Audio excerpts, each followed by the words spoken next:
परमेश्वर की वाणी को सुनने के लिए, परमेश्वर के वचन को सुनने के लिए आज हम यहाँ उपस्थित हैं। उसके लिए प्रभु को धन्यवाद करते हैं।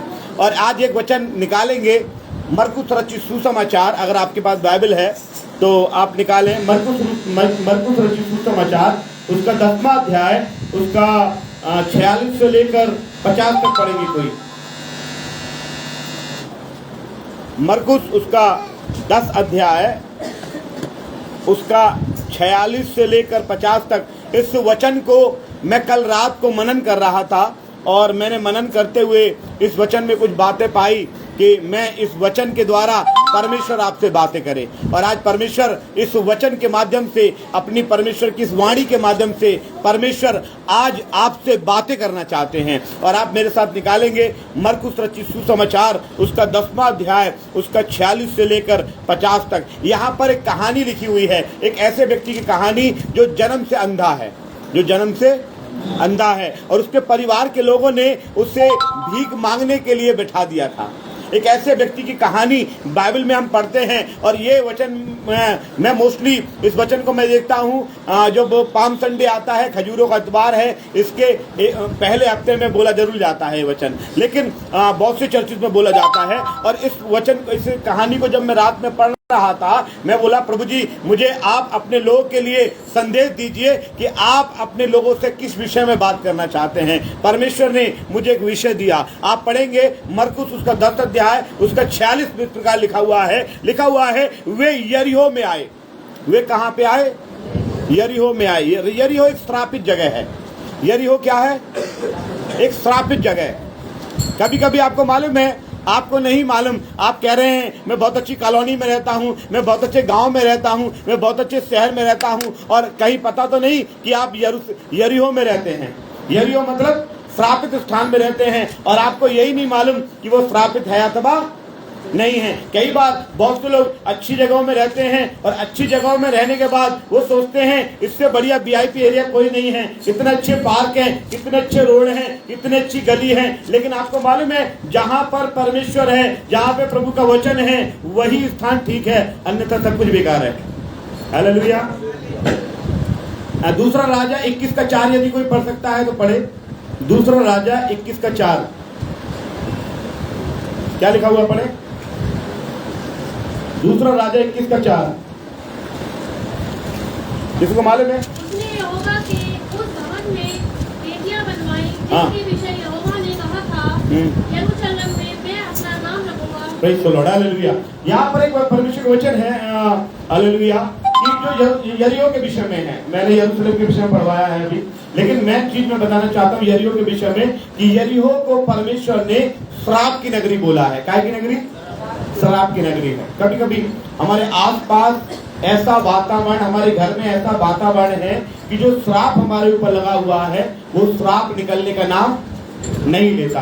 दूसरा अगर पढ़ेंगे, उसमें मरकुस में पढ़ेंगे 10 अध्याय में, ये लिखा हुआ है वे यरीहो में आए और जब वह उसके चेले और एक बड़ी भीड़ यरीहो से निकलती थी, तब एक व्यक्ति का नाम लिखा हुआ है। क्या लिखा हुआ है? तिमाई का पुत्र बर्तिमाई, एक अंधा भिखारी सड़क के किनारे बैठा था। एक अंधा भिखारी था, वो कहाँ बैठा हुआ है? सड़क के किनारे। और सड़क के किनारे बैठकर वो क्या कर रहा है? भीख मांग रहा है। आगे पढ़ेंगे जल्दी से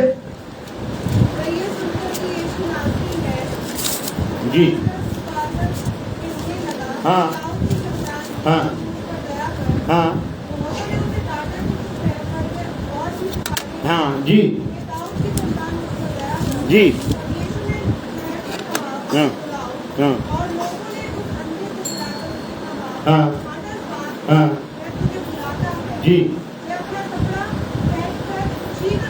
हाँ हाँ हाँ। बस यहाँ पर जो मुख्य बात मैं आपको बताना चाहता हूँ, प्रभु के वचन से लिखा हुआ है कि जो वो अंधा भिखारी को जब मालूम पड़ा कि यीशु मसीह इस रास्ते से जा रहे हैं, अंधे भिखारी को क्या मालूम पड़ा?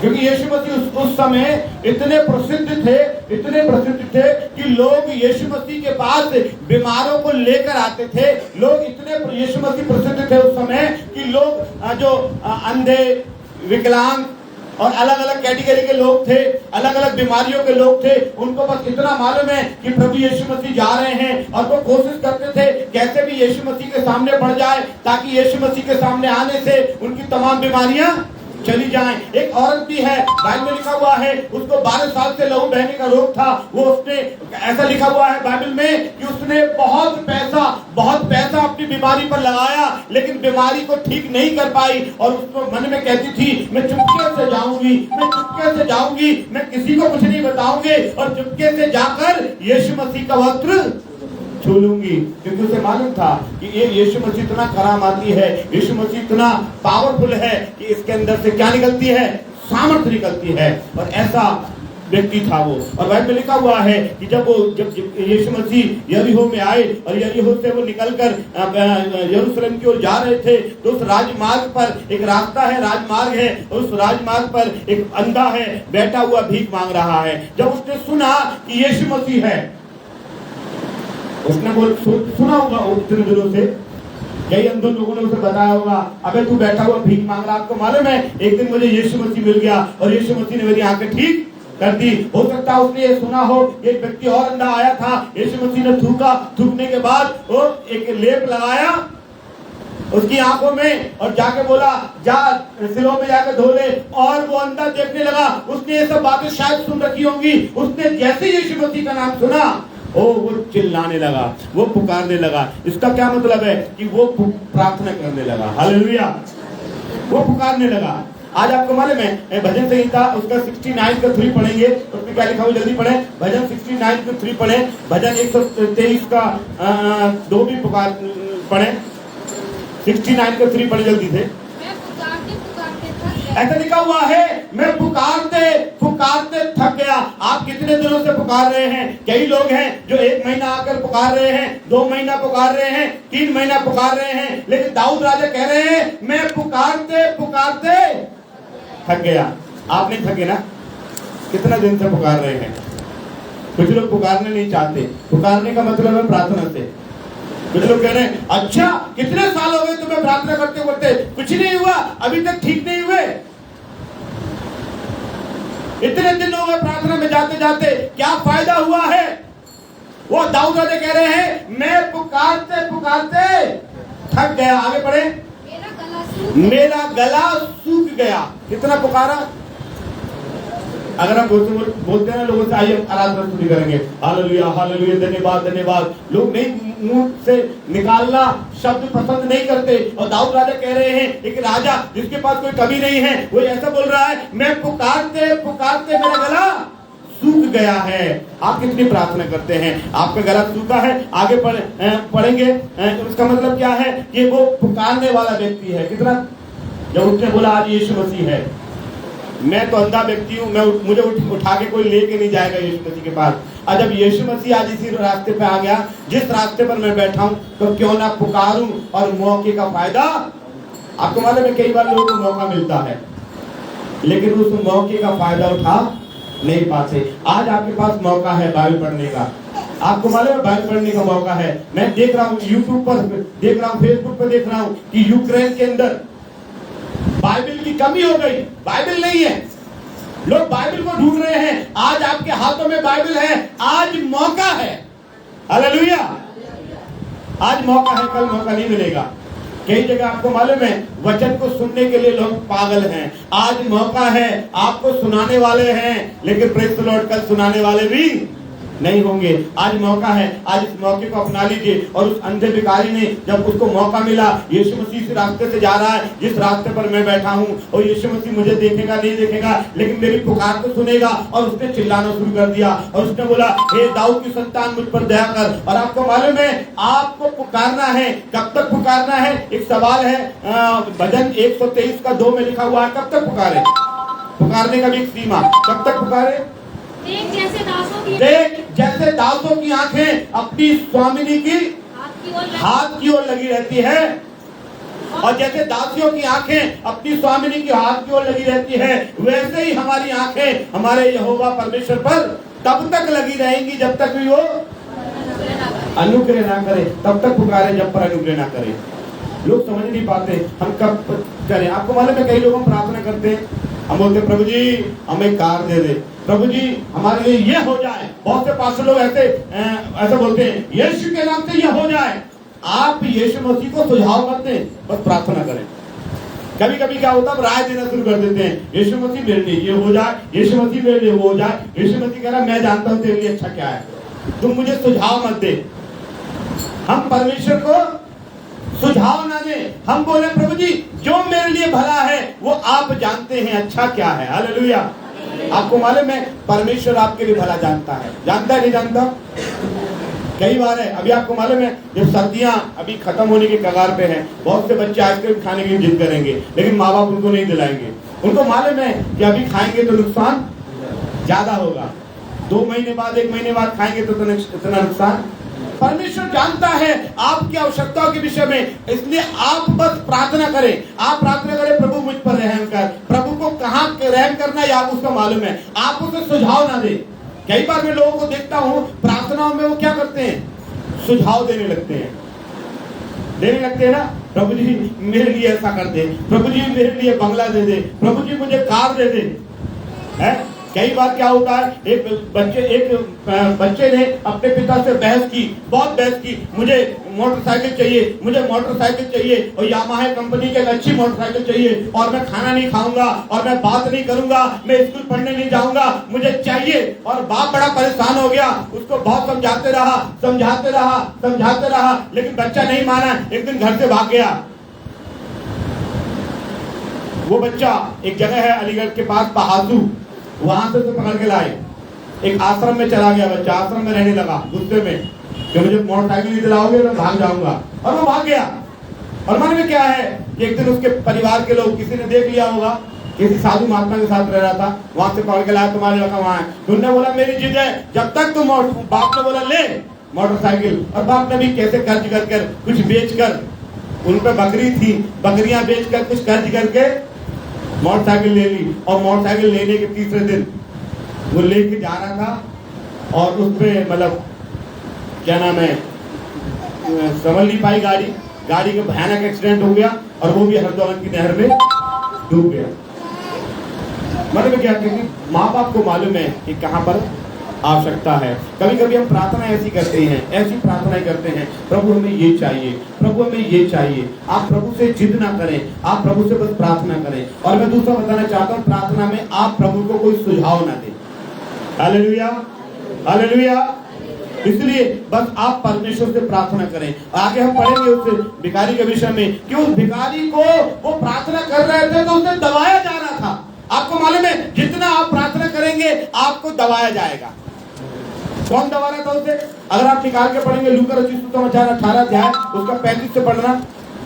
लूका रचित सुसमाचार 18 अध्याय 35 से पढ़िए जी। जब वह यरीहो के निकट पहुंचा तो एक अंधा सड़क के किनारे बैठा हुआ भीख मांग रहा था।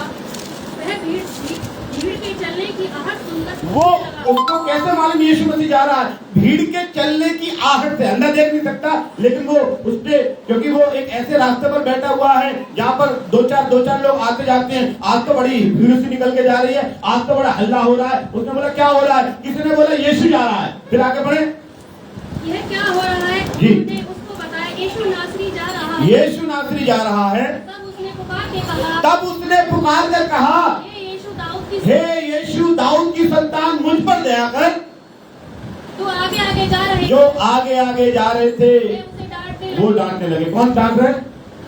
जो आगे जा रहे हैं। आगे जाने का मतलब, आगे जाके डांटने का मतलब क्या है कि उसको चुप रहने के लिए दबाव डाला जा रहा है। किसे? अंधे व्यक्ति को किसके लिए दबाव डाला जा रहा है कि चुप हो जाए। इसका मतलब जब आप ज्यादा प्रार्थना करना शुरू कर देते हैं आपके ऊपर में दबाव आना शुरू हो जाता है, ऐसी बातें शुरू हो जाती हैं, ऐसे घर में क्लेश शुरू हो जाते हैं, ऐसी बीमारियां आ जाती हैं, ऐसे रुपए पैसे की तंगी आ जाती है कि आपका मुंह चुप कराने के लिए, अरे चुप हो जा, इतने दिन हो गए दुआ करते करते, क्या फायदा हो रहा है? इतना क्या फायदा हो रहा है दुआ करते करते है? क्या फायदा हो रहा है? इसलिए उसमें क्या है कि प्रेज़ द लॉर्ड, ऐसा लिखा हुआ है कि उसे और जितना उसके ऊपर दबाव पड़ रहा था, लोग उसे चिल्ला रहे थे। क्या चिल्ला रहे थे? चुप हो जा। कौन चिल्ला रहे हैं? उसके आजू बाजू के लोग चिल्ला रहे होंगे। हो सकता है आप प्रार्थना करने वाले हैं, आपके घर के लोग चिल्ला रहे होंगे, आपके परिवार के, आपके खानदान के लोग चिल्ला रहे होंगे, आपकी फटी हुई जेब चिल्ला रही होगी, अबे नौकरी पे जा, फट रही है जेब, दुआ से कुछ होने वाला नहीं है, है? आपका सर में जो बातें चल रही हैं, कैसे होगा, कहां से होगा, ये आपको चिल्लाकर शांत कर रहे होंगे, चुप हो जा। आपके पड़ोसी, आपकी पत्नी, और हो सकता है कि पुराने मसीह भी आपके ऊपर चिल्ला रहे होंगे। हालेलुया।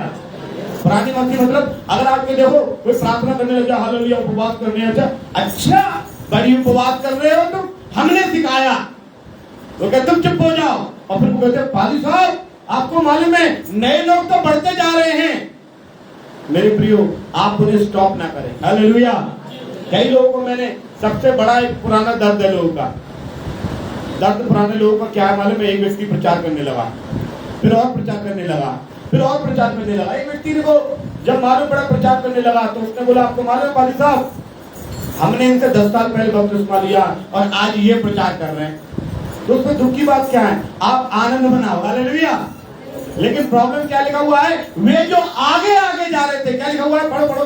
वे जो आगे आगे जा रहे, क्या लिखा हुआ है? वे जो आगे जा रहे थे। आगे कौन? जो तुमसे पहले मसीह बने हैं। कौन कौन चिल्ला रहे हैं? वे जो आगे आगे जा रहे हैं, आगे वाले हमसे पहले वाले है, हमसे पहले वाले। अरे वो जरा सा लड़का बहुत अच्छा प्रचार कर रहा है, हमने सिखाया। वे जो आगे आगे जा रहे थे, पढ़े थोड़ा सा पढ़ो लूका रचित सुसमाचार कहाँ गया? लिखा हुआ है वे जो आगे जा रहे थे, आगे वाले मसीह पीछे वाले नए मसीह को क्या कर रहे हैं? डांट रहे हैं। आजकल प्रॉब्लम इज दैट, यही प्रॉब्लम है, सबसे बड़ी समस्या। समस्या यही है। आपको मालूम है सबसे ज्यादा दुख किसे होता है? अगर आपके पास सब कुछ है, आपके पास सब कुछ अभी है और पहले नहीं था, तो जिनके यहाँ से आप फ्रिज का ठंडा पानी और बर्फ लेने जाते थे, आज आपके घर में एसी लग जाए तो वो कहेंगे अच्छा, उनको दुख ज्यादा हो जाएगा। किनको? जिनके घर से आप ठंडा पानी लेने जा रहे थे, उनको दुख ज्यादा होगा। एसी हो गए, प्रभु तेरा धन्यवाद। देखो कितने लोग बड़ा मसीहत में आगे कितने बढ़ गए। प्रभु जब आते थे इनके पास मटका भी पानी नहीं था, प्रभु की तरह धन्यवाद। हमारी गली से आने वाले लोग कितने बढ़ गए। खुश हो जाएंगे? खुश होने वाले लोग हैं? नहीं होंगे। वो लिखा हुआ दुख ज्यादा मना लेंगे, उनका मुंह ज्यादा लटक जाएगा। कई लोग ऐसा है, वचन बता रहा है, क्या लिखा हुआ है? वे जो आगे आगे जा रहे थे, वे उसे डांटने लगे। उस अंधा भिखारी चिल्ला रहा, हे यीशु दाऊद के संतान मुझ पर दया कर। जैसे मैंने वचन में अभी पढ़ के बताया कि मैं गला फाड़ कर चिल्लाने वाला व्यक्ति है, गला फाड़ रहा है और चिल्ला रहा है, प्रभु दया कर, प्रभु दया कर। मैं कहता हूँ मेरे प्रियो, आप भी गला फाड़ें, आप भी चिल्लाएं, और आपको चाहे लोग कितना भी दबाने की कोशिश करें, कितनी बीमारी आपको दबाए, कितना आपका फोड़ा दबा रहा हो, कितना दर्द दबा रहा हो, कितना पथरी हो, कितना भी पथरी आपको दबा रहा हो, आप बोले मैं चिल्लाऊंगा। हालेलुया। मैं प्रार्थना करूंगा। हालेलुया। मेरे सर दर्द कितना भी है, मेरी जेब फटी हुई है, लेकिन फिर भी मैं प्रार्थना करूंगा, चिल्लाऊंगा, प्रभु को पुकारूंगा। और वो अंधा पुकारने लगा, और जब वो पुकारने लगा, हालेलुया, मैं एक बात और बताना चाहता हूं कि वो यीशु मसीह को पुकार रहा है। आप कितने भी दबाव आए, कितनी भी परेशानी आए, आप अपनी प्रार्थना बंद ना करें, पुकारते रहें। हालेलुया। आपके जीवन में कितनी परेशानी क्यों ना आए, आप कंटिन्यू क्या करना है? आपको पुकारना है, प्रार्थना करना है। और बोले कि हम पादी साहब से प्रार्थना करा के आए थे तो सर का दर्द बंद होना चाहिए और बढ़ गया, तो इसका मतलब क्या? प्रभु कह रहा और प्रार्थना कर। अरे मेरे जिंदगी में जब मैं नया नया आया था, मेरे दर्द था, परेशानी थी, रुपए पैसे की तंगी थी, तब तो मैं बड़ा पैसे वाला हो गया, बड़ा अच्छा हो गया। लेकिन कुछ दिन बाद, 1 महीना, 2 महीने, 3 महीने बाद दोबारा मैं ऐसा हो गया। इसका मतलब प्रभु कह रहा और प्रार्थना कर, क्योंकि वचन में लिखा हुआ है जितना उस अंधे को दबाया जा रहा था, उतना ही वो चिल्ला रहा था, प्रार्थना कर रहा था। ठीक है। तीसरी बात मैं उस अंधे के बारे में बताऊं। वो अंधा कहाँ बैठा हुआ था? भी कहाँ मांग रहा था? रोड पर। और वो रोड के बारे में बताऊं मैं, अगर आप बाइबल का हिस्ट्री में अगर हम गौर करेंगे तो ये अंधा एक राजमार्ग पर बैठा था। राजमार्ग समझते हैं आप? अरे क्या बोलेंगे राजमार्ग को? हाईवे, नेशनल हाईवे पे बैठा हुआ था, ऐसे बोलेंगे नेशनल हाईवे।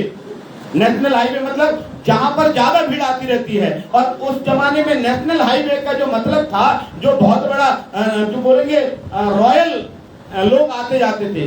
रॉयल के क्या बोलेंगे हिंदी में? राजा के लिए, राजकीय लोग आते जाते थे। कौन आते थे? राजकीय लोग आते जाते थे। अगर आप कलेक्ट्री के पास बैठेंगे भीख मांगने के लिए, तो कलेक्टर साहब भी जाएंगे, डीएम साहब, एसएसपी भी जाएंगे, और पता नहीं बड़े बड़े अधिकारी, बड़े बड़े बाबू, बड़े बड़े क्लर्क, बड़े बड़े खजांची, बड़े बड़े अधिकारी लोग और पैसे वाले लोग जाएंगे। वो व्यक्ति जो भीख मांग रहा है, ये यरीहो और यरूशलेम का राजमार्ग है। ये कौन चीज है? यरूशलेम और यरीहो का राजमार्ग। ऐसा समझ लीजिए, सेंट्रल सेक्रेटरी के लिए जाने के लिए केंद्रीय सचिवालय जाने वाला रोड है। ऐसे रोड पर बैठकर वो भीख मांग रहा है। इसका मतलब कि वो व्यक्ति कोई गली कुच्चे में भीख नहीं मांग रहा। नेशनल हाईवे का मतलब के लिए वो जो अंधा लोगों पर डिपेंड है। लोगों पर डिपेंड का मतलब यार बड़े कोई राजा निकल के चला जाएगा, हो सकता है मुझे देख के ज्यादा भीख दे दे, कोई खजांची निकल के जाएगा, कोई सेनापति निकल के जाएगा। उसका मतलब है कोई बड़े बड़े लोग निकल के जा रहे होंगे और बड़े बड़े लोग मुझे देख कर अंधे को हो सकता दया कर दे। इसका मतलब वो अंधा व्यक्ति दूसरे बड़े बड़े राजा महाराजाओं, सेनापति, क्लर्क, खजांची, बाबू, पैसे वाले पर डिपेंड है। वो किस पर डिपेंड है भीख मांगने के लिए? गली कुचों में नहीं मांग रहा। अरे यहाँ कौन देगा? यहाँ तो वैसे नंगे भूखे हैं, चौराहे पर भिखारी बैठे रहते हैं, चौराहे पर मजदूर बैठे रहते हैं। ये मुझे क्या भीख देंगे? मेरी भीख मांगने की जगह कहाँ होगी? राजमार्ग पर। वहां पर नेशनल हाईवे पे बड़े बड़े लोग आते हैं, बड़े बड़े लोग मुझे देखेंगे, देख कर क्या करेंगे?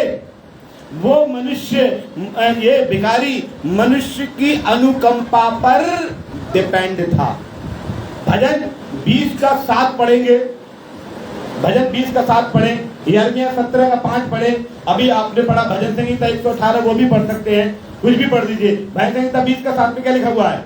क्योंकि राजा का भरोसा यहोवा। भजन संहिता 20 का 7, किसी को रथों पर, किसी को घोड़ों पर। अभी हमने पढ़ा किसी को रथों पर घमंड है, किसी को ये भी डिपेंड है किसी पे। ये रथों पर भरोसा करता है, या राजा का रथ जाएगा, रुक जाएगा, मुझे ज्यादा भीख देगा।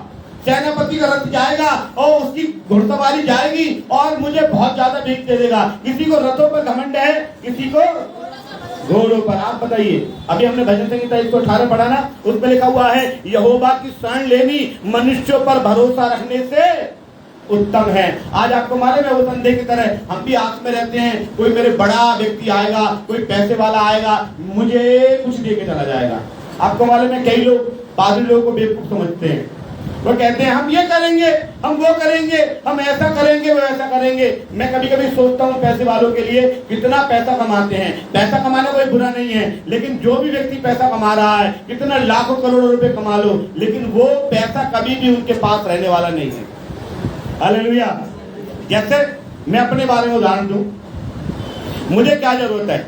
मुझे 4 जोड़ी अच्छा कपड़ा होना चाहिए, खाने के लिए खाना होना चाहिए, उतना मेरे पास है, उतना मुझे हर जगह मिल जाएगा। लेकिन फिर भी एक इच्छा होती है मैं ज्यादा ज्यादा ज्यादा ज्यादा कर लूं। और मालूम है क्या हो, जितना भी ज्यादा कर लूं, वो चीज, वो पैसा कोई और इस्तेमाल करेगा, और उस पैसे की वजह से आपने अपने आप को परमेश्वर से दूर किया हुआ है। कोई भी कह दे, आप देखिए एक सरकारी नौकर है, कितना कमाता है, फंड, बोनस, ग्रेजुएटी, फलाना ढिकाना सब कुछ मिलता है, उसकी औलाद खा जाती है, और औलाद बाद में कहते हैं चुपचाप रहे, बहुत बोले डोगरा, चुप रहे। वो कह रहा मैंने तो भैया प्रार्थना में नहीं जाता था इनकी वजह से कि मुझे फंड ज्यादा निकला है। मैं प्रार्थना में नहीं जाता था, मैं बिजनेस करने जाता था, मैं प्लॉट खरीदने जाता था, और प्लॉट पे मेरे नाम का पत्थर भी नहीं लगा। मैं एक उदाहरण नहीं 10 से उदाहरण दे सकता हूँ। एक दिन की बात है कि मैं परिवार में गया प्रार्थना करने, तो वहां पर रैलिंग होती है, लोहे की रैलिंग, छत पर लोहे की रैलिंग लग रही थी। तो उस पर किसी का नाम लिखा हुआ था, किसी लेडीज का, पता नहीं शीला भवन लिखा हुआ था, कुछ ऐसे लिखा हुआ था, शायद शीला भवन था। तो मैंने जब उस रैलिंग को जब लगा रहे थे ऐसे ऐसे, तो मैं उसको बड़े गौर से देख रहा था। तो मैं प्रार्थना करने गया था रैली के लिए, लगने के लिए कि छत्र पे भाई सब काम हो रहा है, आप आ जाना दुआ करने के लिए। मैं गया था और मैं शीला भवन की रैली को देख रहा था और देखकर मैं सोच रहा था कि किसी शीला नाम की महिला ने एक मकान बनाया होगा, बड़े प्यार से अपना नाम लिखा होगा और उसने बड़े नाम क्या नाम है सरियों से गुदवा के लिखवाया होगा। उसकी औलाद इतनी निकम्मी निकल आई होगी कि वो मकान बिक गया और वो रैली उखड़ के कबाड़े में पहुंच गई। अब कबाड़े से कहीं और आ गई। जिस शीला ने नाम लिखवाया होगा वो तो सोचती होगी ना कि मेरा नाम जिंदगी भर बना रहेगा। हालेलुया। कई लोग भजन संहिता में अगर आप पढ़ेंगे, निकाले मेरे साथ भजन संहिता उसका 49 49 का आप पढ़ेंगे 9, 10, 11, 12 9, 10, 11 पढ़ेंगे। ऐसा लिखा हुआ है, कोई ऐसा नहीं जो सदा जिंदा रहे। मैं पढ़ रहा हूँ, कोई ऐसा नहीं कि जो सदा जिंदा रहे और कब्र को ना देखे, क्योंकि देखने में आता है बुद्धिमान भी मरते हैं, मूर्ख और पशु शरीर के मनुष्य भी दोनों नष्ट हो जाते हैं और अपनी अपनी संपत्ति दूसरों के लिए छोड़ जाते हैं। Hallelujah, hallelujah. एक प्रभु के खादिम ने मुझसे बात कहा, मुझे याद आया, वचन बोलते हुए कुछ बातें याद आई। एक प्रभु के खादिम ने बोला कि पादी साहब, एक रात में मेरे पास बहुत पैसा था। एक प्रभु के दास ने मुझे बताया कि एक रात में मेरे पास बहुत पैसा था और मैं गड्डियां बना रहा था और पैसा था और मैं गड्डियां बना रहा था रात में, और बनाते बनाते रात के 2 बज गए। कितने बज गए? 2 बज गए। लेकिन मेरे पास खाने के लिए उस रात खाना, वो अंधा भिखारी रोड पर बैठे हुए भीख मांग रहा है। मैं नहीं कह रहा कि आप काम करते हैं गलत है, लेकिन आपके पैसे में आप कितनी भी मेहनत कर रहे हो, आपके पैसे में आपका हिस्सा नहीं है, नहीं है, नहीं। हालेलुया। मेरे पास बहुत सा पैसा हो जाता है कभी कभी, और वो पैसे कभी कभी जाता हूँ और मैं बाजार में वो चीज दिखाई देती है, मैं सोचता हूँ शायद वो खा लूं, फिर मुझे याद आती है कि नहीं, उससे मेरे बच्चे खा सकते हैं, और वो सारा पैसा मेरे बच्चों पर, मेरे परिवार पर खर्च हो जाता है। और उस पैसे को कमाने के लिए मैं परमेश्वर का भाग की चोरी करूं। भाग की चोरी का मतलब समय ना दूं परमेश्वर के लिए कि नहीं आज तो संडे का दिन है, मुझे नौकरी सबसे महत्वपूर्ण है। दूसरा, मैं सोचूं कि नहीं, प्रभु को दान दे रहे, ये तो पादरियों का पेट मोटा हो रहा, मैं प्रभु को कहीं नहीं जा रहा। हम प्रभु को भी ना देते है, हम प्रभु को भी नहीं दे रहे और वो पैसा लेके भी नहीं जाएंगे और उस पैसे को कोई और इस्तेमाल करेगा। एक बहुत बड़ा उदाहरण है, मुझे याद आ रहा है, गुजरात के बहुत बड़े व्यापारी हैं, उनका नाम नहीं आ रहा मुझे याद अभी इस समय। गुजरात के बहुत बड़े व्यापारी को बैठ कर भीख मांगते हैं। शायद रेमंड कंपनी है, रेमंड कपड़ा सुना आपने? रेमंड कपड़ा, रेमंड कपड़े का मालिक जिसने वो कंपनी बनाई रेमंड कपड़ा, आज भी कहते हैं रेमंड का सूट बहुत महंगा। वो जब बड़ा वो बुजुर्ग से होने लगे तो उन्होंने क्या किया, अपने कपड़े का मिल का मालिक अपने बच्चों को बना दिया, और जब बच्चों को बना दिया तो बच्चों ने कार ले ली, सब कुछ उनसे छीन के कमरे में उनको बंद कर दिया, नौकरों से कह दिया इनसे ज्यादा बात मत करना, ज्यादा ऑफिस के विषय में बात नहीं करना। वो सोचने लगा कि ये मेहनत मैंने करी, ये कितनों को धोखा देकर, कितने को क्या कर कर कैसे कैसे बिल्डिंग खड़ी करी, ये कंपनी खड़ी करी, और आज इस कंपनी का मैं मालिक भी नहीं हूँ। और आपको मालूम है, गुजरात में वो रोड पर बैठ के भीख मांगने लगा अपने घर से निकलकर, और उसने किताब लिखनी शुरू कर दी। और उसने बोला, जैसे फिल्म है बागवान, उसने किताब लिखनी शुरू कर दी, वैसे वो भी किताब लिखना शुरू कर दिया। और जब किताब लिखना शुरू कर दिया, उनके छोटे बेटे ने हाई कोर्ट में पिटीशन डाला है कि मेरे बाप की किताब पब्लिक में ना आ जाए। मैं देख रहा हूँ उस बात को, ये अभी का उदाहरण है। हम प्रभु के लिए समय नहीं है, समय नहीं है, समय नहीं है। अरे पर प्रभु की सेवा के लिए पैसा नहीं है, पैसा नहीं है। इसलिए मैं सोचता हूँ और देखता हूँ बहुत से लोग पादरियों को इतना मूर्ख बनाते हैं, मैं ये करूंगा, मैं आपके लिए 5,000 रुपए महीने शुरू करने वाला हूँ, मैं 2 करने वाला हूँ, तुम 10 करने वाले हो, तुम 50 करने वाले हो, तुम ये करने वाले हो, मैं आपके लिए रोज प्रार्थना करता हूँ। मेरे प्रियो, मैं उस अंधे के विषय में आपको सोचता हूँ, वो राज्य मार्ग पर बैठकर भीख मांगा करता था, और वो सोचता था कि जो राज्य मार्ग पर आने जाने वाले लोग हैं वो उसे भीख देंगे। वो किस पर डिपेंड था? लोगों के ऊपर। लेकिन आपको मालूम है, जब यीशु मसीह ने उसकी आवाज को सुनकर उसकी ओर ध्यान से देखा तो उस आदमी की भाषा बदल गई। वो पहले बोला करता था, है दे दो इसके नाम पे, दे दो उसके नाम पे, दे दो, अभी वो प्रार्थना करने वाला व्यक्ति बन गया। बाइबल में लिखा हुआ है कि प्रेज़ द लॉर्ड, अगर आप पढ़ेंगे मरकुस 10 का, हम 47 पढ़ रहे हैं, 47 पढ़े। वह ये सुनकर कि यीशु नासरी है, हाँ। पुकार कर कहने लगा, हाँ। हे दाऊद की संतान, यीशु मुझ पर दया कर। जी।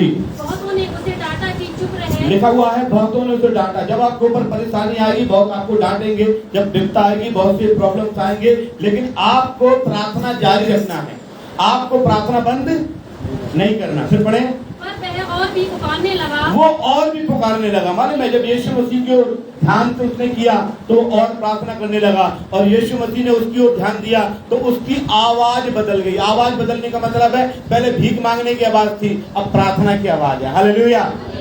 परमेश्वर आपकी भीख मांगने के स्टाइल को पसंद नहीं करता, प्रभु ये दे दे, प्रभु वो दे दे। परमेश्वर आपकी प्रेजिंग को पसंद करता है। हम लोग क्या करते हैं, मांगते रहते हैं, कभी प्रेजिंग नहीं करते। प्रभु प्रेजिंग पसंद करता है, आपकी वो मांगने का तरीका परमेश्वर को पसंद नहीं है। आगे पढ़ेंगे जी। हे दाऊद की संतान, मुझ पर दया कर। जी। तब यीशु ने ठहर कर कहा, यीशु मसीह ठहर गया, और ठहर कर यीशु मसीह ने उसे बोला, उसे बुलाओ, जो मुझे पुकार रहा है उसे बुलाओ।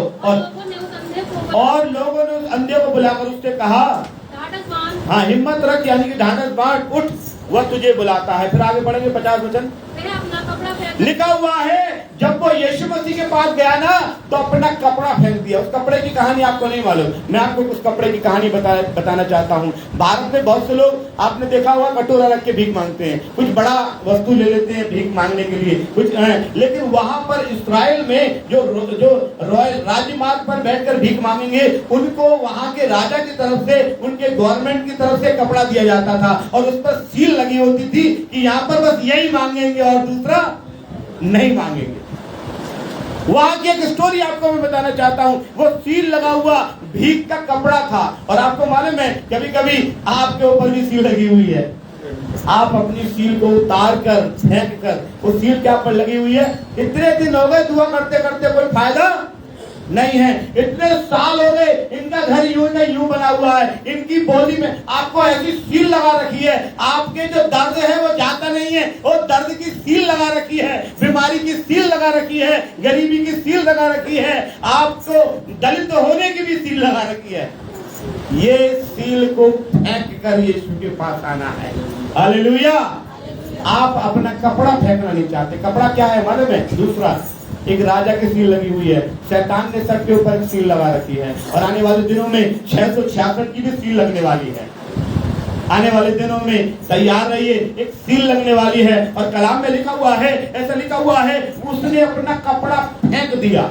आप यीशु के पास आने के लिए क्या फेंक के आए हैं? एक सवाल मैं लोगों से बोल रहा हूँ, आप यीशु के पास आने के लिए क्या फेंक के आए हैं? उन्होंने बोला, फेंका कुछ नहीं है, पाने के लिए तो आए हैं। फेंका कुछ नहीं है। आपको वो बातें जो परमेश्वर पसंद नहीं करता, वो फेंकना है। उसने अपना व्यवसाय फेंक दिया। कपड़ा फेंकने का मतलब क्या? अंधा ने कपड़ा फेंक दिया, उसका मतलब क्या है? वो क्या है उसका कपड़ा है? ऐसा भी लिखा हो सकता था बाइबल में कि यीशु मसीह ने पुकारा और वो आ गया। यीशु मसीह ने आवाज दी, उसे बुलाओ, और वो दौड़कर यीशु के पास आया। ऐसा लिखा हो सकता था, लेकिन बाइबल में ऐसा लिखा हुआ है, वो अपना कपड़ा फेंककर शीघ्र उठा। इसका मतलब आप परमेश्वर के पास जल्दी से जल्दी अपना मन परिवर्तन करके आ जाइए। सोचने विचारने की जरूरत, शीघ्र आ जाइए। हालेलुया। शीघ्र, शीघ्र का मतलब क्या है? मतलब जल्दी। हालेलुया। कई लोग मुझसे कहते हैं, मेरी आदत भी है बोलने की, कई लोग मुझसे कहते हैं, पाजी साहब 9 बजे से दुआ शुरू कर देना। मैं कहता हूँ, जो मुझसे कहता है 9 बजे से दुआ शुरू करने के लिए, वही आने वाले संडे में 9 बजे नहीं आएगा। वो आएगा ही नहीं, और मैंने आजमाया भी है। कई लोगों को मैंने आजमाया। जिसने मुझसे बोला 9 बजे का शुरू कर लो प्रार्थना, वो आया ही नहीं। फिर जिसने बोला 9:30 बजे, वो आया कभी 11 बजे। मैं कहता हूँ लोग, वो शीघ्र, परमेश्वर क्या बोला? शीघ्र का क्या मतलब है? क्या मतलब है? लिखा हुआ है अपना कपड़ा फेंक। अपना जो तेरे ऊपर मोहर लगी हुई है, जो सील लगी हुई है, जो बेबसी की मोहर है, जो गरीबी की मोहर है, वो तमाम प्रकार की मोहर है, इनको फेंक कर यीशु के पास आ जा। हालेलुया। अगर आप यीशु मसीह के पास अभी भी इन बेबसी की, इन लाचारी की, इन बीमारी की, इन तमाम चीजों की जो मोहर लगी हुई है, इनको छोड़कर यीशु के पास नहीं आ रहे, तो आपका और मेरा जीवन बेकार है। हालेलुया। Praise the Lord. हम शीघ्र आना नहीं चाहते। और प्रेज़ द लॉर्ड, परमेश्वर आज आपको बुला रहा है मेरे प्रियो। आइए अपनी आंखें बंद करें, प्रभु से बोले, प्रभु जी हो मैं बहुत दिन हो गए, आज मैं तुझे पुकारता हूँ। कितनी भी परेशानी आ जाए मेरी जिंदगी में, कितनी भी लाचारी आ जाए मेरी जिंदगी में, ओ प्रभु जी, लोग कितना मुझे दबाएं, मैं बोलूंगा यीशु मुझ पर दया कर। लोग दबाएं, आने वाले दिनों के लोग दबाएं, पीछे वाले लोग दबाएं, परेशानी दबाएं, मुसीबत दबाएं, कोई भी दबाएं, मैं यीशु तेरे पीछे। हालेलुया। यीशु ओ खुदावंद, हालेलुया। ऐसा लिखा हुआ है कि वो अपना कपड़ा फेंक कर शीघ्र उठा और यीशु के पास आ गया। आज आपने क्या अपना त्यागा है? ओ प्रेज़ द लॉर्ड। मैं देखता हूँ आज बहुत से लोगों ने आज कुछ भी त्यागना पसंद नहीं करते। आज बहुत से लोग यीशु मसीह में आ गए हैं, अपना स्वभाव नहीं त्यागा। आज उन्होंने यीशु मसीह को चुना नहीं है, आज चुनाव नहीं किया है। मेरे प्रियो, यीशु मसीह आपको बुला रहा है, यीशु मसीह आपको बुला रहा है। अपना कपड़ा फेंक दीजिए, अपना व्यवसाय को त्याग दीजिए। पहले यीशु, पहले यीशु, क्योंकि संसार में आप ना कुछ लेके आए थे, ना लेकर जाएंगे। हालेलुया। अपना ध्यान यीशु मसीह की ओर केंद्रित कीजिए।